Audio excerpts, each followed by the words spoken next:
This is the best moments of the Barbecue Central show in 10 minutes or less. Ever wish you could re-listen to your favorite interview or segment?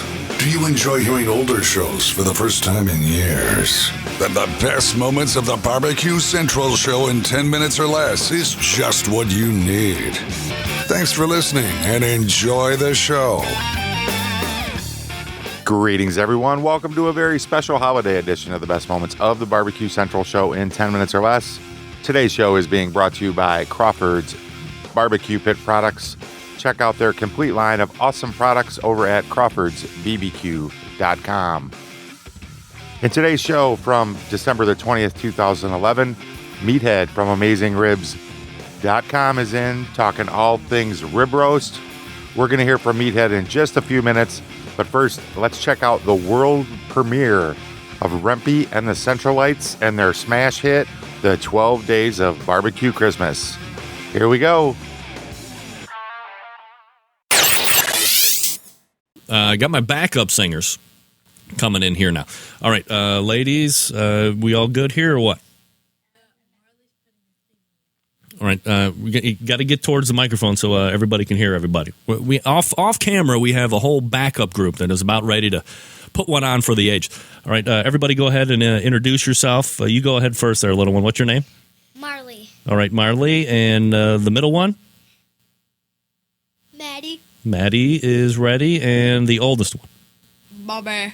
All right, Bobby is in. All right, so we have Maddie, Marley, and Bobby. And we are ready to do the 12 Days of BBQ Christmas. Can you, you guys going to be able to hear the music? Yeah?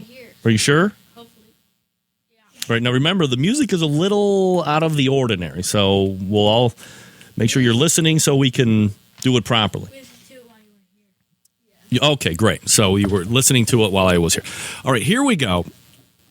Let me unveil to you the Centralites, the 12 Days of BBQ Christmas. Lyrics credited to, of course, the guys over at Hot Grill on Grill Action, so I certainly appreciate the fact that they were able to pull this one off. Ladies, you ready to rock and roll here? Yeah. All right, here we go. It's the 12 Days of BBQ Christmas, and we're starting now.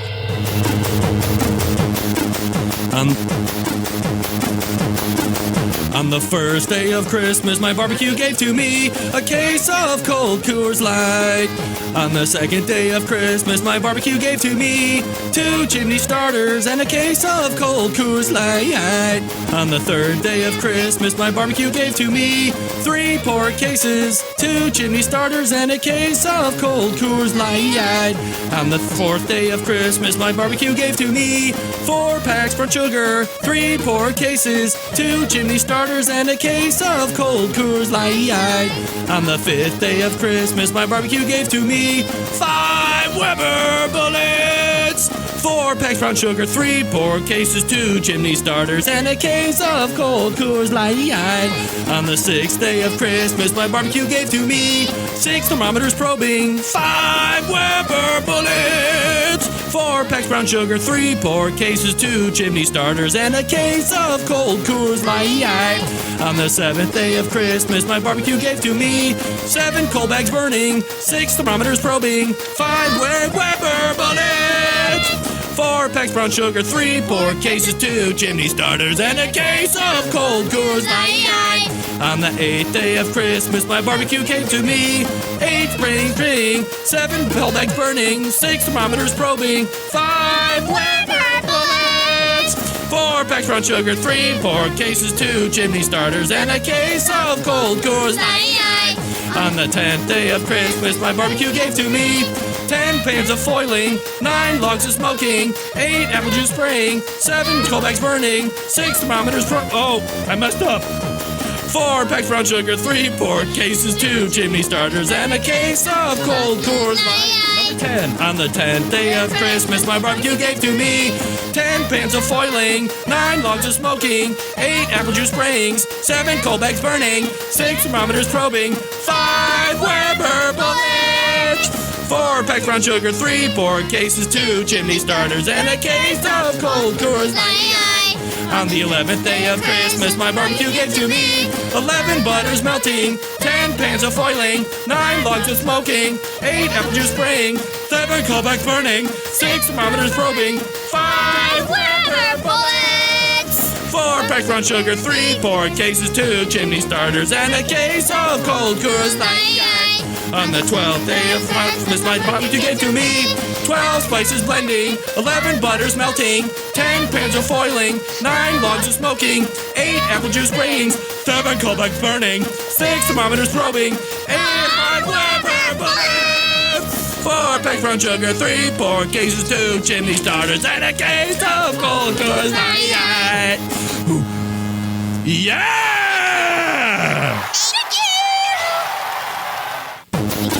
Whoa. Rock. Just like that. All right. We rock. Ladies, congratulations to each and every one of you. Thank you. Thank you. Marley, congratulations. Tell us what you thought. Instant feedback. What did you think of the song? It was nice. All right, Bobby, what did you think of our effort tonight? We were practicing for at least the last 3 days. It was great. It was great. That was Marley saying that. Here we have the middle child right here. She did very good. Maddie, what did you think of the performance? Awesome. All right, thank you. And Bobby is... Come on over here. Everybody wants to see what's happening. It was awesome and cool, too. There you go, Bobby. What did you think of the performance tonight? It was great. All right, thank you. And Marley, where are you at? Come on over here. Everybody wants to see. What do you think? All right. Mar, what did you think of the performance tonight? Very good? It was good and great, and I liked it. It was good, great, and you liked it. All right.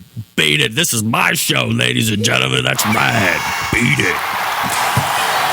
All right, that was the 12 Days of Holiday Christmas as sung by the Rempy and the Centralites.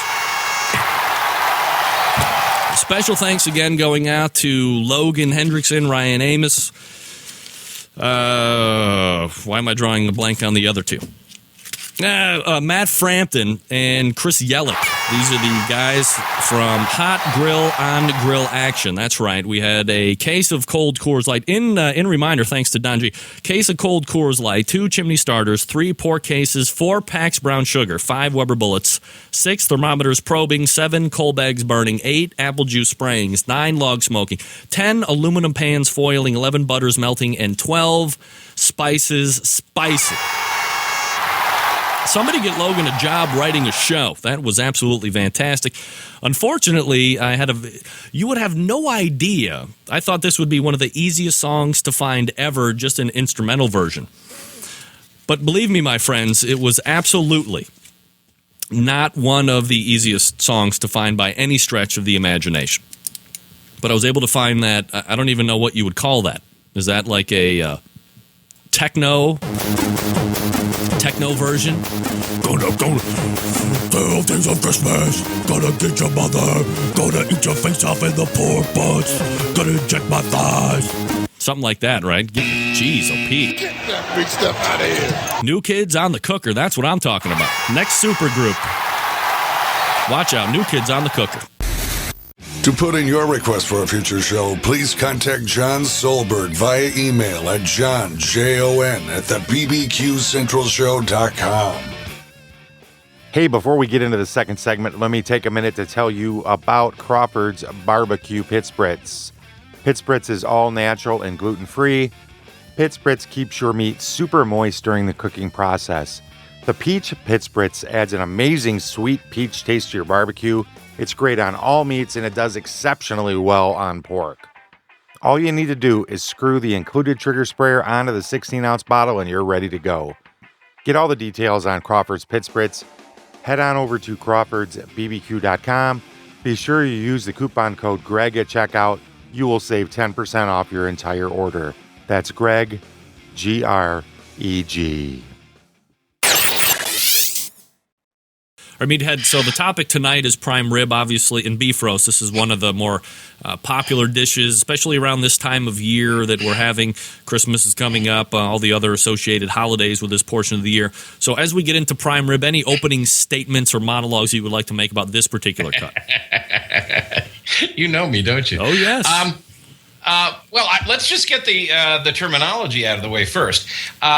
Chances are it's not prime rib that you're going to be cooking. Prime, as we know, is a grade of beef, which is based on a USDA inspector checking between the bones of the ribs. I think it's the 12th and 13th bone. I forget which bone it is.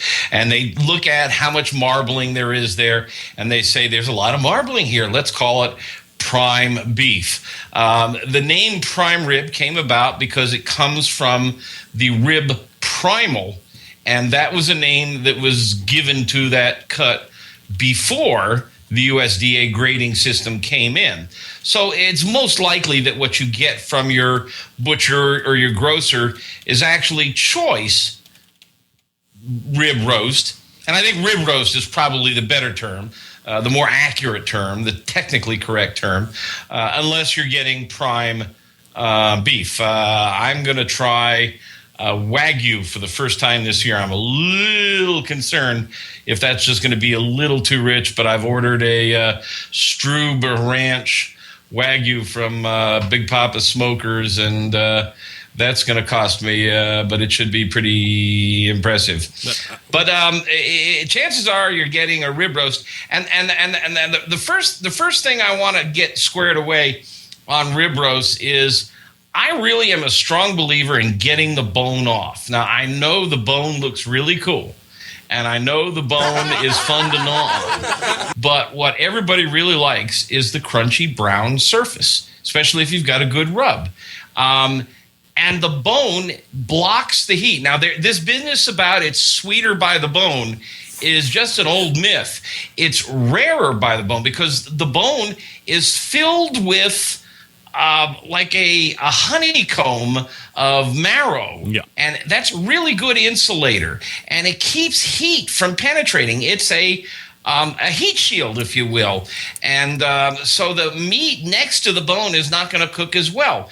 But the bone doesn't contribute anything to flavor. The marrow's got lots of flavor, but that's not coming out. It's encased in calcium, and then that calcium is encased in a envelope of connective tissue, and that's just not going to contribute. It just doesn't get into the muscle fibers. Now, if you're braising beef ribs, if you're making a stew with beef ribs, man, all that flavor comes out, and that's fantastic.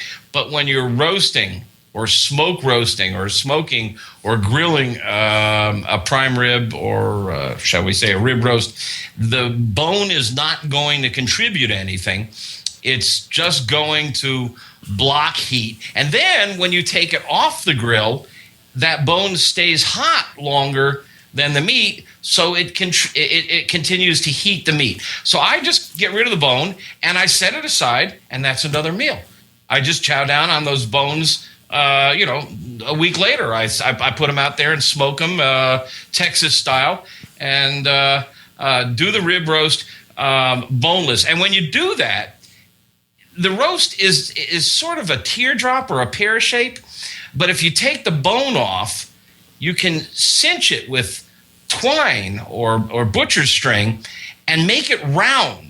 And when it's round, it cooks more evenly. You're not going to get, if it's teardrop shaped, the ends of those teardrops are going to cook a little more and be a little overdone. So I'm a real advocate of taking the bone off. Now, Meathead, I've ordered prime rib a few times at the butcher that's just a city or two east of me, and they'll ask me every time I order, do you want us to take the bone off and then tie it back on? Is that something that you would want to do, so you then keep those bones for later then, right? Right. Yeah, absolutely. I mean, you're paying for those bones, and depending on how your butcher charges for it, if he's charging by the pound and the weight for the bone is the same as the weight for the meat, then you're paying a real premium for inedible material. But that's common, is to take the bone off and then tie it back on, because the bone does make a really nice platform for standing it when you're roasting. Mm-hmm. A lot of people like to put it in a roasting pan. And we'll talk about the problem with roasting pans in a little bit. But you shouldn't put your meat in a roasting pan. We'll talk about that too in a minute. But yeah, you can have them take it off, and I just have them wrap it up and give it to me in a separate package, and that's dinner, another night. And I cook that roast boneless, so I can get that nice brown crust all over. All right, let me ask you about this. We talk about when we're doing big cuts of barbecue, the pork and the brisket, steaks, rubbing of all sorts. And now, I grew up in a very traditional house. It was some garlic salt, some salt and pepper. It was seared heavily on either side, and then it was put in a very soft oven, let's say.